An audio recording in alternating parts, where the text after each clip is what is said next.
Malam itu, hujan turun tipis sekali, seolah ada yang menahannya agar tak terlalu berisik. Aku, Raka, benar-benar tersesat di tengah antah berantah. Motor tua kesayanganku mogok di jalanan pedesaan yang dikelilingi hutan lebat. Sialnya lagi, ponselku sama sekali tidak ada sinyal. Satu-satunya petunjuk yang kumiliki hanyalah sebuah papan kayu lapuk yang berdiri miring di pinggir jalan. Tulisannya sudah pudar, tapi masih bisa kubaca. Selamat datang di desa sunyi. Rasanya aneh sekali. Biasanya, malam di pedesaan itu ramai dengan suara jangkrik, katak, atau setidaknya desau angin. Tapi di sini, sunyi senyap. Bahkan suara rintik hujan pun seperti jatuh tanpa bunyi. Aku mendorong motorku, melangkah masuk ke desa itu dengan perasaan was-was. Lampu-lampu dari rumah-rumah penduduk menyala redup, menebarkan cahaya kuning yang pucat. Anehnya lagi, pintu-pintu rumah mereka terbuka, seolah menyambut tamu. Tapi tak ada satupun orang yang bersuara. Beberapa penduduk hanya berdiri diam di depan rumah mereka, menatap lurus ke arahku. Tatapan mereka kosong, tanpa ekspresi. Aku mencoba memecah keheningan. "Permisi, apakah ada bengkel motor di sekitar sini?" Tanyaku dengan suara yang terasa sangat keras di tengah kesunyian ini. Tidak ada jawaban. Mereka hanya menatapku. Tak lama, seorang pria tua berjalan mendekat. Gerakannya sangat kaku, seolah sendi-sendinya sudah berkarat puluhan tahun. Dia menatapku lama, sangat lama, lalu mengangkat tangannya dan menunjuk ke sebuah rumah kosong di ujung desa. Setelah itu, dia berbalik dan berjalan pergi. Tanpa sepatah kata pun, aku pun mengikuti arah yang ditunjukkannya, mendorong motorku perlahan. Di sepanjang jalan, aku melihat pemandangan yang membuat bulu kudukku berdiri. Semua orang di desa ini, mereka membuka mulut seolah sedang berbicara, tapi tidak ada suara yang keluar. Aku melihat seorang ibu yang tampaknya sedang memanggil anaknya yang bermain di halaman. Mulutnya terbuka lebar, urat-urat lehernya menegang, tapi yang kudengar hanyalah sunyi. Di sudut lain, seorang anak kecil menangis. Air matanya mengalir deras membasahi pipinya. Wajahnya memerah, tapi tak ada suara isak sedikit pun. Jantungku mulai berdebar kencang. Ini bukan lagi aneh. Ini mengerikan. Sesampainya di rumah yang ditunjuk pria tua tadi, seorang perempuan muda keluar menyambutku. Tanpa bicara, ia langsung menyodorkan secari kertas dan sebuah pena. Dengan tangan yang sedikit bergetar, dia menulis, "Jangan bicara keras di sini."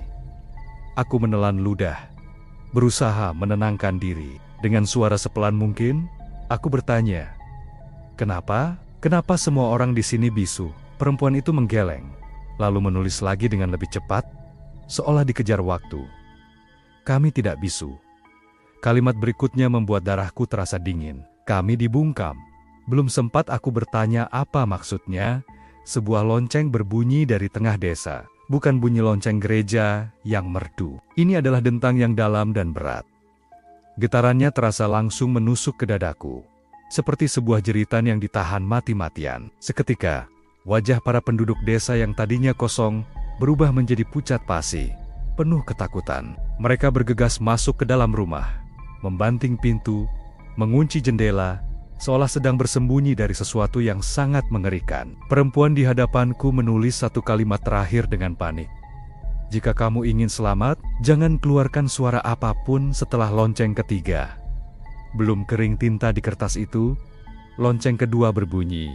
Kali ini lebih keras, lebih menyakitkan. Udara di sekitarku mendadak terasa sangat berat dan dingin. Aku mencium bau amis yang pekat, seperti bau darah yang sudah lama mengering. Dari ujung desa yang gelap gulita, aku melihat sesuatu bergerak, merayap keluar dari kegelapan. Bentuknya tinggi kurus, sangat tinggi, dengan lengan dan kaki yang panjangnya tidak proporsional. Kepalanya botak, dengan telinga yang sangat panjang dan runcing.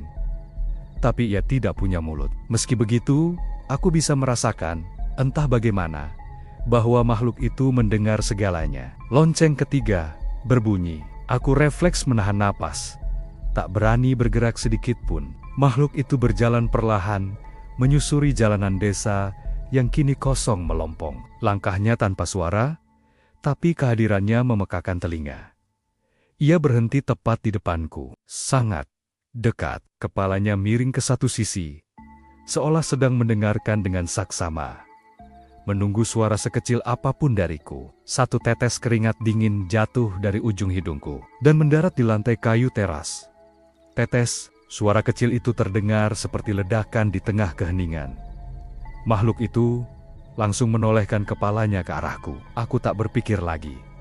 Aku berbalik dan berlari sekuat tenaga. Ajaibnya, saat aku melirik ke belakang, kulihat lampu motorku tiba-tiba menyala sendiri. Aku tidak ingat bagaimana aku bisa menaiki motor itu dan melesat pergi. Yang kuingat hanyalah kegelapan dan deru mesin yang membelah kesunyian malam. Aku tidak tahu sudah berapa lama aku berkendara. Hingga akhirnya, aku sampai di rumah dengan napas terengah-engah. Aku mencoba berteriak, memanggil ibuku, ingin menceritakan semua kejadian mengerikan yang baru saja kualami. Tapi, dari mulutku tak keluar suara apapun. Aku panik. Aku mencoba lagi. Tapi siat, aku berlari ke cermin di kamarku. Kulihat telingaku mengeluarkan darah segar. Dan di leherku, terukir sebuah simbol kecil yang membuatku lemas. Simbol lonceng. Di atas meja belajarku, tergeletak secarik kertas yang sama sekali tidak pernah kutulis. Tulisannya rapi, berbunyi, "Sekarang kamu bagian dari kami. Salam, penduduk desa sunyi